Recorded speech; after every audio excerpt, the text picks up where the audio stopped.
काफ़ी दिनों से मैं समाज से दूर था, इसीलिए एक अलगाव अपने आप में महसूस कर रहा था और प्रकृति का सानिध्य ही अच्छा लग रहा था। ऐसा लग रहा था मानो जीवन यहाँ पर ही थम जाए और जीवन भर मैं इस सृष्टि के सौंदर्य का आनंद लेता रहूं। वहाँ पर कोई मनुष्य नहीं था, तो स्वाभाविक हो गया था कि वहाँ के वृक्षों से, लताओं से, पत्थरों से और माटी से मेरा लगाव सा हो गया था। मैं वृक्षों से बातें करता था। कई पक्षी और पशु मेरे मित्र हो गए थे। उनसे आत्मीय संबंध बनने के बाद उनकी आवश्यकताएं बिना बताए ही मुझे पता चल जाती थी। यह ठीक वैसा ही था जैसे बच्चा रो रहा हो तो माँ को स्वयं ही पता चल जाता है।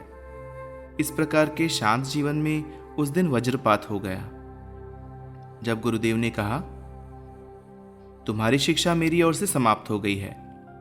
अब तुम्हें मैं आगे की शिक्षा के लिए किसी और गुरु के पास भेज रहा हूं। कल सुबह हमें यहां से प्रस्थान करना है। वह बात सुनकर के मैं विचलित हो गया था। मैं तो यही समझ रहा था कि मुझे इन्हीं गुरुदेव के चरणों में अपना जीवन व्यतीत करना है। उस रात जब मैं गुरुदेव के चरण दबा रहा था तो सोच रहा था, यह अवसर अब मुझे कभी नहीं मिलेगा। इन्होंने ऐसा क्यों किया? क्या मेरे से कोई गलती हुई है? क्या मालूम। गुरुदेव ने मेरे भाव को समझ लिया और उन्होंने ही समझाना शुरू किया। गुरु एक माली के समान होते हैं। एक छोटी सी नर्सरी में वह एक छोटे से बीज को लगाते हैं। बीज से पौधा बनने तक वह राह देखते हैं। बीज को खाद डालते हैं, पानी देते हैं। जब बीज से पौधा बन जाता है तब वे उस पौधे को किसी नए अच्छे ऐसे स्थान पर स्थानांतरित करते हैं जहां पर पौधा वृक्ष बनकर विकसित हो सके। वे सदैव अपने पौधे की प्रगति चाहते हैं।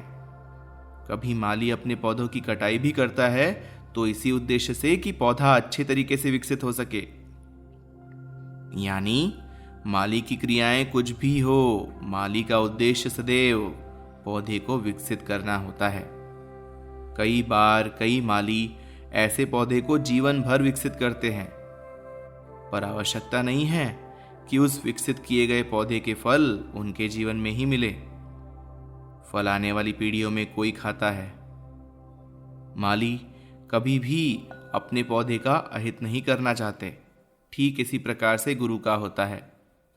गुरु अपनी शक्तियों का बीज अपने शिष्यों में डालते हैं और शक्तियों का वह बीज विकसित हो जाए, वह यह चाहते हैं। गुरु के कुछ शिष्य उनके बीज को विकसित कर पाते हैं, कुछ नहीं कर पाते, लेकिन गुरु के सारे प्रयत्न शिष्य के रूप में बीज विकसित हो ऐसे होते हैं। गुरु के तो अनेक शिष्य होते हैं। मेरा तो तू केवल एक ही शिष्य है, तो मेरी सारी भविष्य की संभावनाएं तेरे पर ही आकर समाप्त होती हैं। मैंने मेरे जीवन में मेरे गुरु से जो कुछ प्राप्त किया है वह सब संभाल कर रखा था। अब सब मैंने तेरे हांडे में डाल दिया है, क्योंकि तेरे हांडे से अच्छा मार्ग कोई हो ही नहीं सकता। मुझे तेरा आगे का भविष्य मालूम है। मैं अपने गुरु की शक्तियां तुझे सौंपकर निश्चिंत हो गया हूं। मेरे जीवन का कार्य समाप्त हो गया है। अब मैं इस गुफा में निश्चिंत होकर प्राण त्याग कर सकता हूं। जिसने जन्म लिया उसकी मृत्यु निश्चित है। जन्म के साथ मृत्यु का चक्र साथ साथ चलता है।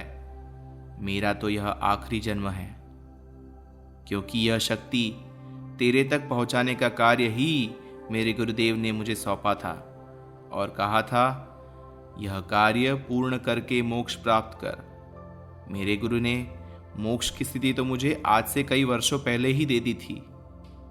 बस गुरु दक्षिणा के लिए यह कार्य सौंपा था। मैं अपने आप को इस कार्य से भी मुक्त पा रहा हूं। इस गुरु आज्ञा के बंधन से मैं जकड़ा हुआ था। अब मेरी आत्मा इससे मुक्त हो गई है।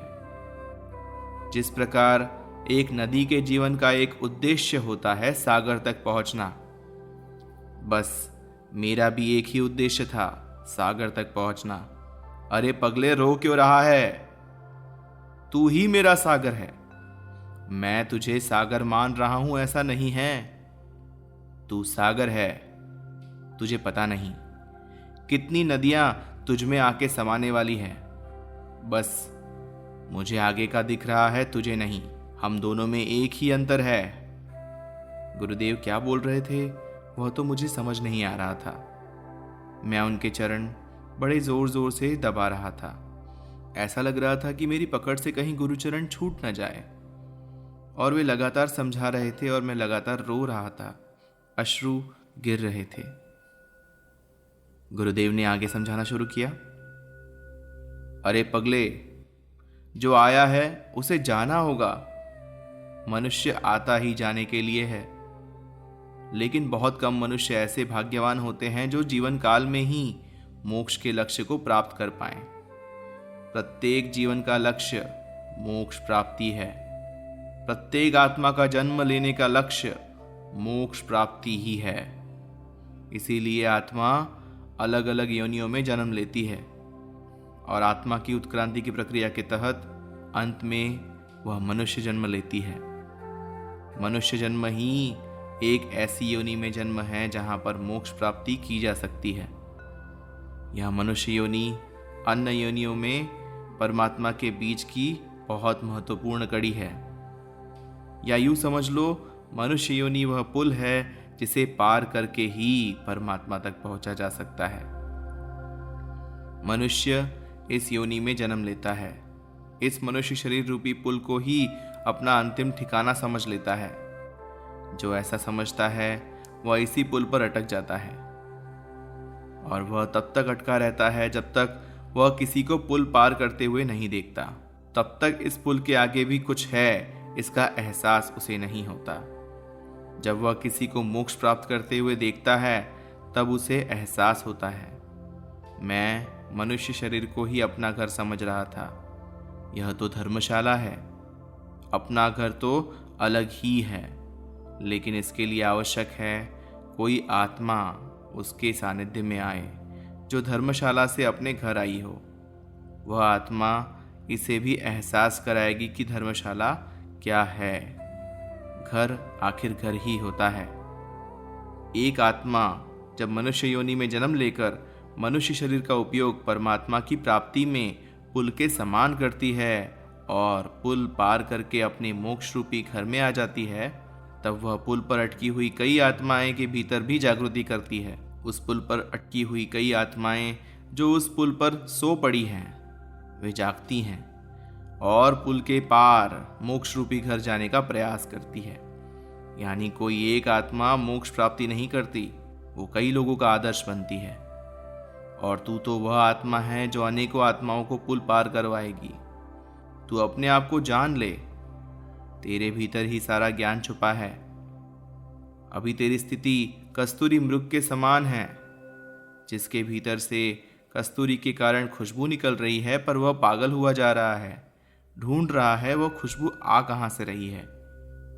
मैंने मोक्ष प्राप्त किया है और तुझे हजारों आत्माओं को मोक्ष प्राप्ति करवानी है। बस इतना सदैव याद रख, इस मनुष्य रूपी पुल पर अटके हुए हजारों लोग अब तुझे मिलने वाले हैं। वह दृश्य देखने के लिए मैं नहीं रहूंगा। मेरे पौधे के फल मैं नहीं खा सका तो क्या हुआ? मेरे पौधे के फल किसी के काम तो आएंगे। यह क्या कम है? गुरु शक्तियों का कार्य बड़ा विशाल है। किसी गुरु को उसके जीवन में उसके द्वारा लगाए हुए वृक्ष के फल खाने को नहीं मिलते, क्योंकि अच्छे फल लगने में नारियल के वृक्ष को सदैव साल ही लग जाते हैं। मेरे जीवन में लगाए गए वृक्ष के फल मैं ना देख सकूंगा। ठीक ऐसा ही तेरे जीवन में भी होने वाला है। तेरे द्वारा लगाए गए वृक्ष के फल तू भी तेरे जीवन काल में नहीं देख पाएगा। तेरे द्वारा लगाए गए फलों के बगीचे तेरे जीवन के बाद ही फलेंगे फूलेंगे। इसीलिए उठ और तैयार हो जा। फल का विचार मत करना, अपना कार्य कर। आज कार्य ही तेरे हाथ में है और आज तू भी फल खा रहा है। वह भी कहाँ तेरे लगाए हुए हैं। तू भी किसी के द्वारा लगाए गए फल खा रहा है। यह गुरु शक्ति का प्राकृतिक चक्र है। इसी में से हमें जाना है। यह गुरु शक्तियों का कार्य भी ऐसे ही चलता है और चलता रहेगा।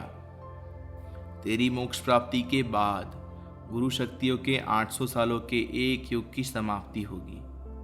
पिछले 800 सालों से जो आत्माएं पुल पर अटकी हुई थी, वे सब अब एक साथ सामूहिक रूप से पुल को पार करेंगी। सामूहिकता तेरी शक्ति है, सामूहिकता तेरे जन्म का उद्देश्य है। तू अथाह सागर है, तू सागर ही बनेगा। हजारों छोटी छोटी नदियां आकर एक बड़े महासागर का निर्माण करती है। मुझे साफ साफ दिखाई दे रहा है। मैं तब तक नहीं रहूंगा, लेकिन आज मैं मेरी दिव्य दृष्टि से देख रहा हूं। मैं बहुत प्रसन्न हूं। एक बड़े महासागर के निर्माण में मुझे भी योगदान करने का अवसर मिला है, मेरे गुरु ने मुझे दिया है। मैं इसके लिए अपने गुरु का आभारी हूं। मेरे गुरुदेव और भी कुछ कह रहे थे। आगे का सुनना तब योग्य न रहा होगा, इसीलिए शायद मुझे नींद लग गई। वे आगे क्या बोल रहे थे क्या मालूम। सुबह जब आंख खुली तो देखा मैं गुरुदेव की शैया के पास ही सो गया था और गुरुदेव शैया पर नहीं थे। थोड़ी देर बाद वे स्नान करके आए। मैं बाद में स्नान करने गया। आज सुबह मैं बहुत दुखी था। इन पत्थरों को छोड़कर मैं जा रहा हूं, यह गुरुस्थान छोड़कर मैं जा रहा हूं। सुबह सुबह जब झाड़ों से मिलकर के आया, सब वृक्षों को मिलकर के आया, सब पशु पक्षियों को भेंट दे के आया। वे भी मानो सब स्तब्ध थे।